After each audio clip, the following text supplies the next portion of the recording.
درود دوستان، مهدی حسینی هستم. آموزش پرینت گرفتن و تمام تنظیمات پرینت در اکسل. خب برای پرینت گرفتن وارد قسمت فایل میشیم و در قسمت سمت چپ پرینت رو انتخاب میکنیم. خب گزینه اولش میگه که چند تا ورقه میخواید چاپ کنید. این رو ما مثلا دو تا، یه دونه من میخوام یه دونه چاپ کنم، حالا هر چند تا خواستید. خب قسمت پرینتر هم پرینتر رو انتخاب، دستگاه پرینتر رو انتخاب میکنیم.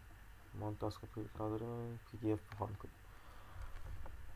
و قسمت ستینگش در این قسمت میتونید انتخاب کنید که چه صفحاتی رو میخواید پرینت بگیرید.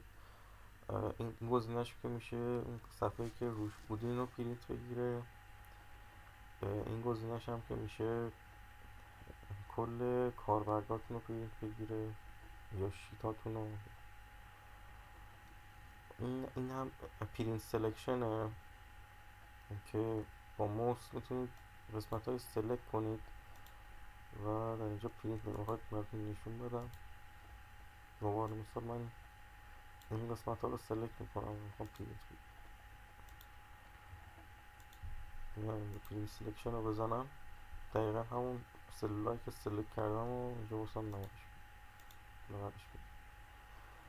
و در این قسمت هم شما میتونید افقی و عمودی بودن پرینتتون انتخاب کنید. قسمت پایینش هم سایز ورقتونه، A4 A3 A5. ما میخوایم A4 باشه. خب قسمت پایینش مارجینز، فاصله نوشته هاتون از لبه هاست، نوشته هایی که چاپ بتون از لبه هاست. قسمت نورمال داره، این که هر کدوم انتخاب کنید فاصلهش از لبه ها تغییر میابه. و در این قسمت هم اگه میخواید یه صفحه پرینت بگیرید بهتر که روی فیت شیت آن پیج باشه، چون هرچی توی اون صفحه دارید و توی یه ورقه واسهتون در میاد، بقیهش ممکنه تو دو ورقه باشه یا بیشتر. بعد در قسمت پیج ستاپ، یه قسمت پیج ستاپ داره اینجا. در اینجا همون افقی عمودی رو اینجا میتونید انتخاب کنید چی چاپ شه. اینجا هم که سایز چاپتونه، میخواد توی ورقه چه باشه و این چیزاش. بعد این کوالیتی هم، اینم که آشارشه، اینم کوالیتی میشه کیفیت چاپتون، میتونید تغییر بدید. اینجا هم که فرست پیج نامه رو اوتو باشه بهتره. خب اینم دوباره همون فاصله لبه های برگتونه که به صورت دستی میتونید اینجا کار کنید که چقدر فاصله داشته باشه. این دوتا تیک هم این پایین اگه خاموشش کنید، اگه روشنش کنید میتونید از وسط براتون چاپ میکنه. این از چپ و راست، این از بالا پایین. خب در این قسمت هیدر فوتر، هیدر که میشه بالای صفحه. اگه بالای صفحه میخواید چیز بنویسید، این کاستوم هیدر رو میزنید. این گزینهش که برای تکست وارد کردنه و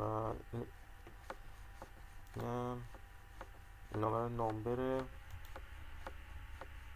این برای تاریخه، اینم برای زمانه. بعد این قسمت هم که چپ صفحه رو میتونید بردارید که این نوشتتون رو بنویسید، یا وسطش یا قسمت راستش، حالا ما کاری نداریم. و پایینش هم که مثل اون بالا میتونید انتخاب کنید، فوتر در واقع پایینش. خب این بس هیدر و فوتر. حالا من سراغ شیت.